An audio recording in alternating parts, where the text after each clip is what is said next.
జరిగిందో అందరం కూడా గమనించుకున్నాం. మరి ఇవాళ కూడా అదే చేయాలి. వీడు చూడడానికి మనోళ్ళలాగా ఉంటాడు, తెలంగాణోళ్ళలాగా ఉంటాడు, కానీ పనిచేసేది తెలంగాణకు వ్యతిరేకంగా పనిచేస్తున్నాడు. ఆ అంశాన్ని దయచేసి గుర్తించాలి. ఇవాళ మన లోపల మనకున్న అనేక సమస్యలకు మీకు కేసీఆర్ గారికి మధ్యలో వారధిగా నేను నిలబడి ఉంటా.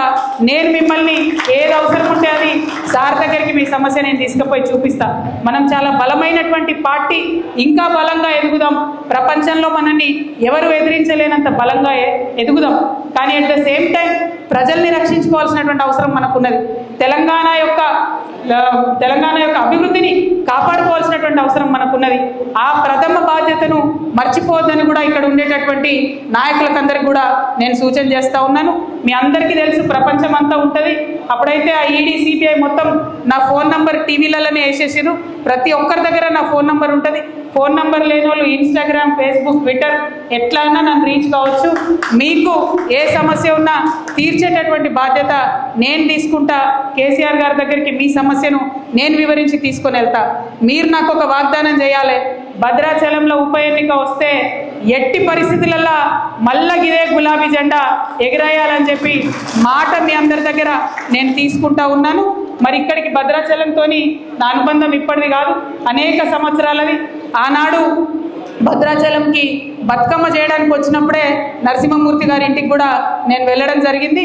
ఇక్కడ బతుకమ్మ రాముల వారి సన్నిధిలో చేసినప్పుడు నాకు బాగా గుర్తుంది. జయశంకర్ గారు, కేసీఆర్ గారు ఇద్దరు పక్కపక్కన కూర్చొని నాకు ఫోన్ చేశారు. నీకు భద్రాచలంలో ఇంతమంది లేడీస్ ఎట్లా వచ్చినారు అసలు అని అడిగినారు. అంటే నేను చెప్పాను, లేదు ఇక్కడ చాలా చైతన్యం ఉన్నది, చాలా అద్భుతంగా పనిచేసేటటువంటి వ్యక్తులు, నాయకులు ఉన్నారు, అందుకే ఇంత మంచిగా ఇక్కడ పండగ జరుపుకుంటా ఉన్నారని చెప్పినాము. ఆ చైతన్యం ఇప్పుడు ద్విగుణీకృతమైంది.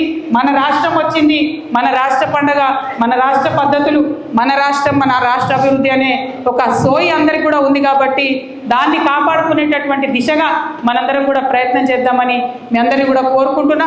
అనేక మంది అనేక రకాలుగా ఉద్యమంలో పాల్గొన్నాం. ఆ స్ఫూర్తిని మాత్రం విడిచిపెట్టొద్దని చెప్పి ఒక సోదరిగా ఏదేమైనా మీకు అండగా నేను నిలబడతానని చెప్పి మీ అందరికీ కూడా మళ్ళీ మనవి చేసుకుంటూ, మరి కార్యక్రమాన్ని ఇంత సమన్వయంతో నిర్వహించడానికి దోహదపడ్డట్టు మన దిండిగాల రాజేంద్ర అన్నకు మళ్ళీ ఒకసారి ప్రత్యేకంగా నమస్కారాలు, తమ్ముడు హుసేన్కి మళ్ళీ ఒకసారి ప్రత్యేకంగా నమస్కారాలు తెలియజేస్తూ మీ అందరి దగ్గర కూడా నేను సెలవు తీసుకుంటున్నాను. Thank you. జై తెలంగాణ, జై కేసీఆర్, జై తెలంగాణ.